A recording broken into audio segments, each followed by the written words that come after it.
5, 11, 6, 5.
Are you a security guard?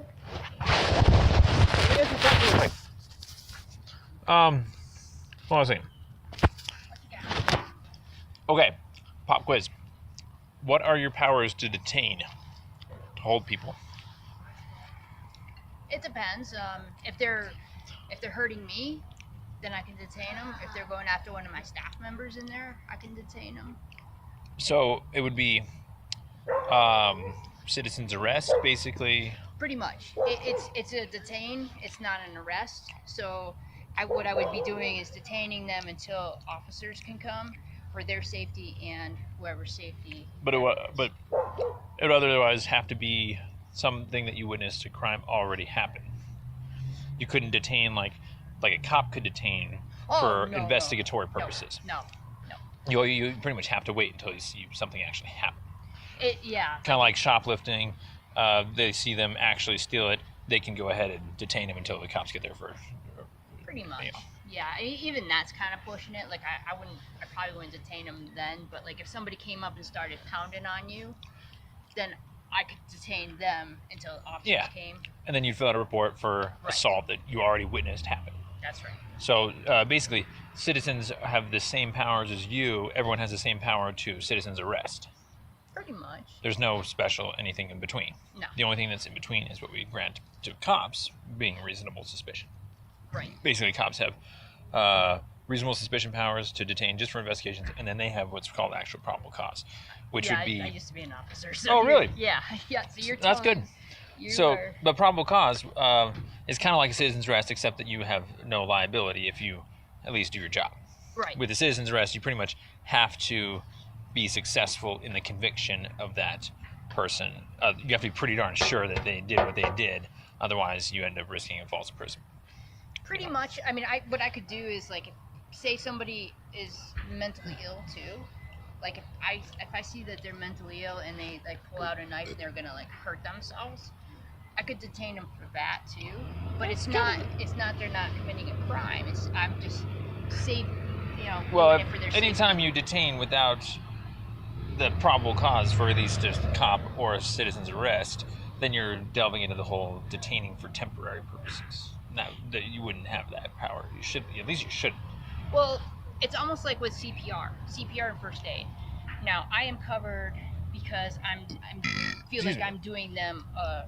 I'm helping them. But if they don't make it, then I did the best that I could to help them. Yeah, in life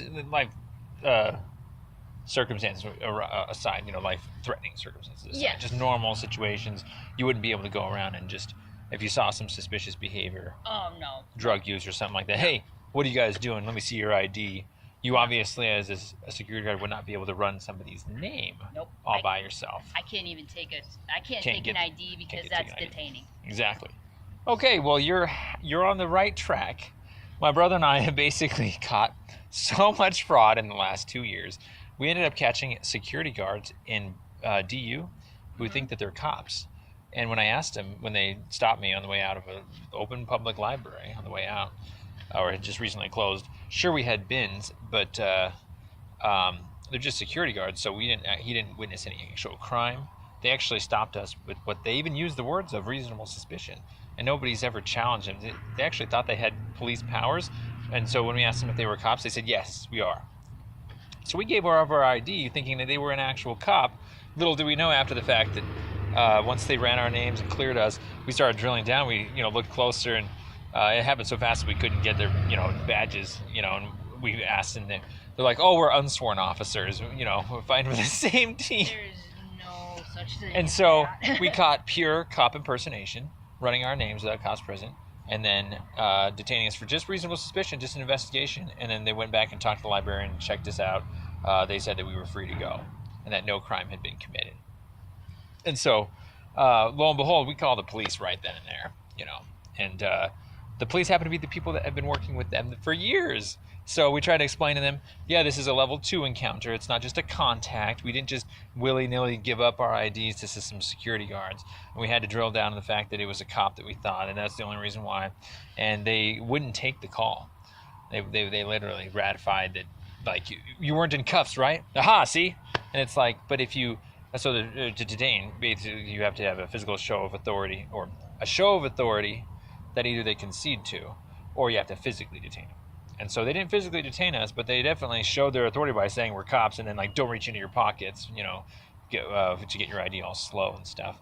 And so we conceded to their authority, and for all intents and purposes, we did not feel like we were free to leave. A normal person would not feel like they were free to leave, and so we were detained. And so we reported that to them, that they wouldn't believe it. We went to their bosses. Their bosses went ahead and ratified the same thing because they didn't want to take the call. And so they were like, hey, it was just only for a couple minutes. Come on, they had good cause in that you were leaving a library late at night. And it's like, if I'm not actually committing an actual crime that you're ready to citizens arrest me over, you can't do these little pseudo investigations. Yeah. And so I had to call their bosses, OIM, they went ahead and ratified the same thing because, it's an image problem, and now they basically don't want to handle that everyone below them didn't know the law, because that would basically be like the largest crime in history. And so OIM didn't do their jobs either. We had to call them to the deputy district attorneys. They went ahead and ratified the same thing. So we ran out of time. We have a lot of these cases and stuff like that. And so we're supposed to go to like their mayor next and whatnot. But it's a problem that's growing out there where anytime a cop screws up on the job, or anybody screws up on the job, they would rather ratify and actually tell, like we've been told, like that's a public street for the purposes of this median statute. It's like, no, it's a private drive. It's private property. There is no such thing as a median on private property. The definition of a street is the entire width between property boundary lines. So we got picked up on a private drive one time. Actually, 4 or 5 times now. And so, lo and behold, we're really good at recording these things. We basically have caught so much stuff in the last couple of years. We just started recording it all. So we like to go around and just ask questions, see if people know their shit. If not, go online. I kid you not, listen to it for yourself. You can decide if, we conceded to their... It would happen so fast, I swear. Like, we felt like we were going to be tased and tackled if we left. And when we asked him if he was a cop, he said, yeah, I am. And so, like... When you do that, and because we're used to CSU PD, which are our cops, and so that's why we asked. And so, I'm not going to force people to physically detain me if, I'm going to be polite and stuff. So we stopped there, and they ran our names and cleared us and everything. And you can listen to the whole thing online if you want. I'm still trying to figure out how they ran their name, because when I used to run names, I used to have my own PIN number that I had to put in to CCIC. I couldn't just sit there and go, oh. And I mean, dispatcher could do it, but it's like you have to have a dispatcher that is part of your exactly department. They were running it through Denver PD, that they've been doing it for years. And so we figured out that they basically have been given their own jurisdiction, that cops don't patrol because it's private property, but cops can go patrol private property all the time, in terms of like that's open to the public. Cops can they're not supposed to post up like at a Walmart or something, but they can peruse Walmart as part of their jurisdiction. Yeah. And so basically, since no one's ever challenged anything, and people just give up their rights left and right, there's these little pockets of ratified black holes. We call them sweep spots, that people have been illegally ticketed there for years. And so real quick, we got picked up on a right-of-way, claiming it was a park. They went to the parks department here in the city, got a map that was a trash pickup map, and it contradicted a 143-year-old plat of the city. And plus the definition of right-of-way is the entire width, 100-foot right-of-way. It was really basic. Yeah. And we ended up getting a lease for the place. Turns out they actually had a lease, and the official maps were from the official source, GIS department. So there's not even a problem there. And real quick, there's that east side of Safeway. Do you know if that's private property, public property? God, I don't, to tell you the truth, because are you talking about the one that's for sale right now? Yeah, the one that got filled in with rocks. Yeah, I don't know. Well, that's much more honest of an answer than half the people out there. They want to give an answer, and it's usually private property that they say. That's public property. And lo and behold, someone had put up a fence before they got the amendment approved to fill it in with rocks, the business owner nearby. But they didn't have a permit for the fence, and so it was a homeless hate crime. And so from our previous experience with the right-of-ways, we reported it, got the takedown notice sent, and I had the bright idea to jump the fence that night with some cops in front of me. Private property trespassing charges. And I'm like, no, it's a 100-foot right-of-way. Here's your takedown notice. Don't you touch me. And they basically covered everything up. They lied in the police reports. They left the email out, the takedown notice out of their warrantless arrest affidavit. And the whole thing got dropped anyways. But there's absolutely no probable cause, no arguable probable cause. And I figured out how to word it. They used circular logic of the premises, the permission, and the fence. So it's like, why do you think they put up the fence? Because they were trying to restrict permission on their property. How do you know it's their property? Because they put up a fence to restrict their permission. How do you know it's them who wanted to restrict permission? They put up a fence on their property. And it's like, none of it was true. And the email itself, it said, this is 100-foot, well, it didn't say 100-foot, but it said, this is within the public right-of-way. It doesn't have a permit. You need to take it down per city code. And even the business owner said that we'll be applying for a minor amendment soon. Come on, guys. And so I even got we sting all the time, so we called the business owner, and we get them to not know that's us. And even the business owner said, oh yeah, that's public property. We were just trying to get a permit in and stuff like that, you know. And so other times our stings, basically, we ended up holding signs for purely legal paperwork purposes. We didn't need to get jobs at the time. We just wanted a couple bucks for like a notary and stuff like that. And so lo and behold, who knows that there's like a sweep spot. Everybody in the world thinks it's illegal to hold a sign anywhere, period. So we ended up holding signs in purely safe spots. They happen to be private streets that butt up against public streets. But they'll totally just remove a homeless guy saying it's an actual public street, or that it's nearby, or the traffic, or the safety, or you're on a median, and it never works. And then the funniest thing ever is that we'll actually go call into the police dispatch. Hey, we're from a church, Fort Collins, an anti-abortionist church. We just want to hold some signs. Is this a safe place to be? Oh yeah, absolutely. That's private property. So we'll sting them, and they don't know it. And so, unfortunately, though, what's really sick is that we literally reported all this to Internal Affairs on every level, all the way up to the chief of police. Nobody wants to touch it because it's racketeering activities, it's co-conspiring, it's genocide, crimes against humanity, violation of separation of church and state, modern-day slavery. And ultimately, what's really happening is that there's so much stat fraud around that nobody knows that all these homeless people are being moved out of these places illegally in Westminster. There's no homeless anywhere because they removed them all, so they don't think there's any problems. And the real problem is no one's ever answered this one question intellectually, honestly. Where do you sleep in the town if you can't get into a rental, hotel, or a shelter? Because shelters will kick you out after staying there too long, or they're a different religious institution. They also have health code violations. I've also been harassed there. I also they only offer 5.5 hours sleep, and I have medical things that I have to have access to food and water in the middle of the night. So you can't funnel people into the shelter and just say sorry, you have to leave town. If you know, and so if you want to know the real truth of what's going on, the stat fraud is a guilty until proven innocent mentality that people are that there's so much of it. With all these blanket policies we call that no one knows it happens. And so a blanket policy is, for instance, parks. So everybody in the racket, which is the yuppies, the rich people, the people that want to use it during the day, they all think that they can give up their right to use it at night. Let's all close it together at night to make it easier to get those graffitiers or those meth heads or those darn transients. And so lobbies are closing down at night.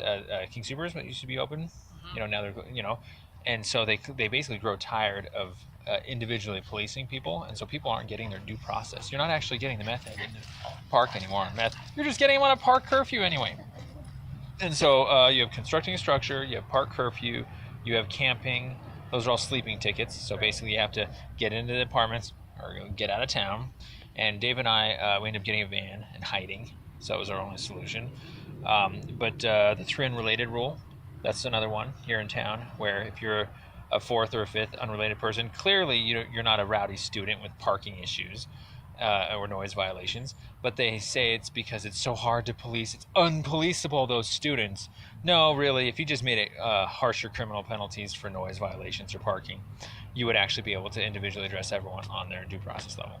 And so ultimately what's really going on is a master equation of Christian ideology, mostly revolving around sin or forgiveness, repentance, that kind of thing. And it's an incorrect worldview. And what ends up happening is people get born into it that don't know the difference between right and wrong, or they think that they're selfish. And so I was a criminal back in the day. I came from a Mormon family. I was a kleptomaniac. Pure information deficiency, though. It's just a medical disability. And so all crimes are basically people not realizing they didn't know it was wrong, otherwise they wouldn't do it. And so the DAs are incorrectly charging everybody with the idea that they knew it was wrong, and we have to charge them as adults and people that, and so they're not actually finding out the root cause of people's problems, which is usually not getting the right information. No one teaches any law in K through 12, or they all leave it up to families, and the families don't teach it. And nobody wants to admit that it's just a couple of variables that just need to be tweaked, and everybody in jail wouldn't be there. They would be just getting medical help to have their egos collapse correctly. And so what happens when you don't have your ego collapse correctly? Oh man, cops that get caught will racketeer their brains out. They'll lie, they'll cover up, they'll obvious denial of fact, they'll cheat. And that's what everyone does, when you have a warrant out, all of a sudden they're running down the street, they have committed even more crimes, steal a vehicle, because basically everyone created a hellhouse of the jails, which is, everyone's afraid of going there for the right reasons, and so they think they can commit crimes to not go into jail, but that correct worldview of the jails being not the best solution, they're always taking it into their own hands, and so everyone's trying to take the law into their own hands. And they're literally escaping the due process of the system, and the system basically just chews people up. And so we ended up basically catching so much fraud of just reporting cops that are committing crimes, statutory crimes, really easy, just submitting false documents, recording, attempting to influence, just to get out of their crimes. And then before you know it, the DAs and the CAs ratify and on up. And so now the DA's office thinks that the official source for boundaries is the Parks Department. And I've given them all this information, go to the Parks Department. I have on audio that it's not. And then no one wants to admit it. And so these pockets of ratified behavior are getting worse and worse, where now people think you just have to show your ID. No, you don't, unless there's certain reasons. And if you're under arrest, you can't get obstruction for not showing your ID. Because what if you don't want to sign the ticket? Is that obstruction? They have every capacity to take you to jail. I don't think you not showing an ID is going to slow them down. And so it's only under reasonable suspicion circumstances. And so basically, the problem is the feedback loop isn't closing fast enough. No one's reading their appeal laws. I swear, go ask cops every day now. Do you know what a 42 USC is? More than half of them will say they don't even know what that is. And that is literally the very statute that they are supposed to be taken to court over when they don't do their job right. You should be terrified of a 42 USC if you're a cop. But I've asked commanders and chiefs, internal affairs, chiefs of police, and they're like, oh man, really? I've never heard of that before. Thanks for telling me. I'll go look it up. And so it's just. He said he wanted to come see you and say hello. But it's. Odie says, I gotta say hello. Hey man, what's going on? So basically, these sweep spots are not being detected fast enough. Have fun at the library. As a result, cops don't know the laws. They think they don't need to know the laws, and they basically claim that there's this big thick book. It's too much to know, and like Dave and I learned like all the law in like a summer. Like you just go read about it, what probable cause is, so forth and so on. It's all ironed out, and so ultimately the courtrooms were actually created after the fact.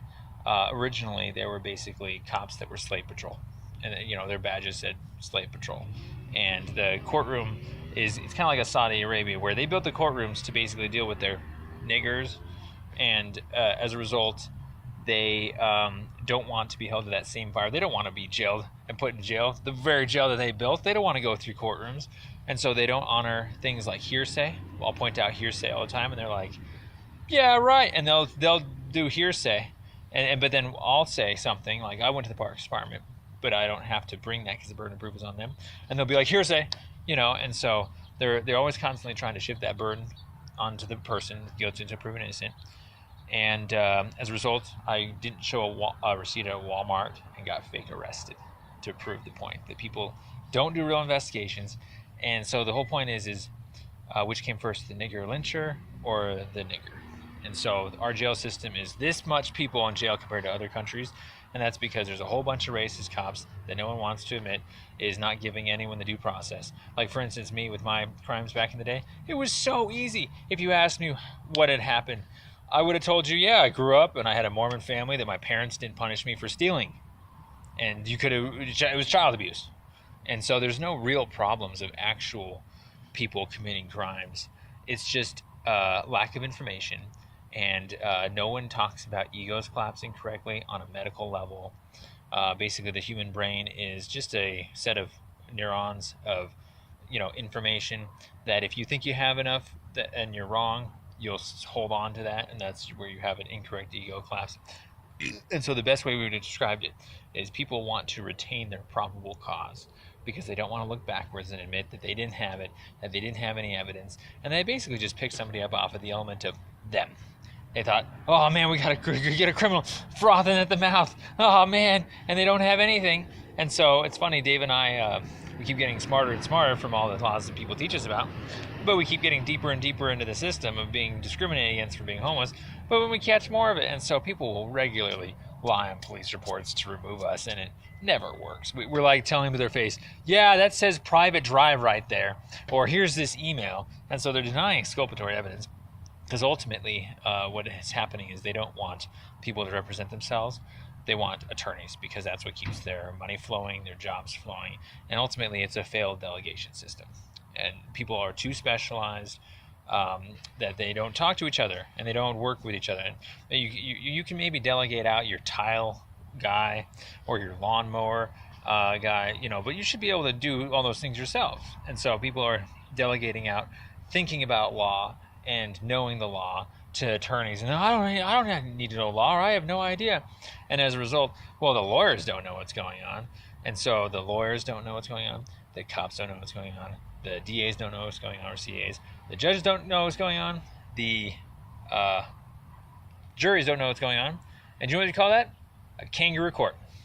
And if you've never heard of a kangaroo court, that's what it is a stat-frauded person or group of people that is a lynch mob. And so we're one giant, huge lynch mob right now, running around, doing the craziest crap ever. And nobody wants to admit it. And so Dave and I collected it all, and we reported it all, and we have like 50 cops, maybe like 75 now. If you can count internal affairs and everybody else, over 100, over 200 people. I mean, probably even more now. We have it all the time.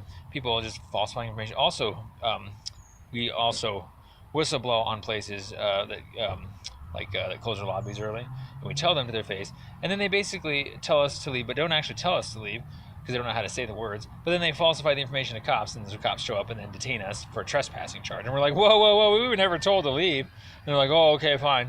Or they give us a trespassing warning, which is strange because it's kind of like holding a skateboarder to ban them from an establishment. You don't have the power to do that. And so everything is just falling apart. And we got to the point where we threw it all up on YouTube because we couldn't get to the 42 USCs fast enough. And I'm also wrongfully convicted in a whole bunch of cases now. Oh, by the way, either cops will take their tickets back if they're smart enough right away. They'll ask for their tickets back if someone's done that. Or they'll try and push it all the way to court and lie. And it'll sometimes even work. Or sometimes it won't. Or sometimes they won't even show up to court. Or we'll put in a motion to dismiss right beforehand and it'll work. Or we'll show up to court with a motion to dismiss and it'll work. Or we'll do an appeal, which we haven't been successful at because the appeals judges are doing the same thing of basically saying better safe than sorry. And so no one wants to admit it, so they go to the next guy up. And so the next guy up is basically going to have to say, yeah, the guy below it was just intellectually dishonest. And so if you just want to go look it up, it's called Guilty Until Proven Innocent. That is my YouTube channel. So you can look it all up yourself. I swear, when you go through it, if you don't know something, you'll get a really nice refresher. We're going to put a list together of every little law that no one wants to know. I mean, we ask cops all the time, like, is that public or private? Oh, it's an easement. And they're like, well, what's that? Oh, I don't know. What do you mean you don't know? I thought it was common knowledge. And it's like, you guys aren't using your maps, plats, statutes, definitions, anything? Nothing? So, sorry for taking your time, but I swear, the security guards, the scariest thing ever is that they'll go around and start detaining people. So, I just want to make sure you're not one of those guys. And even if you were, now be very careful. I wore that belt before. That's good. That's actually probably better. I would trust more security guards that were former cops. Yeah, I know my role. So, but yeah, thanks for the time. I really appreciate it. It's very hard to run across security guards these days, so I gotcha. Take care. Yeah, you too.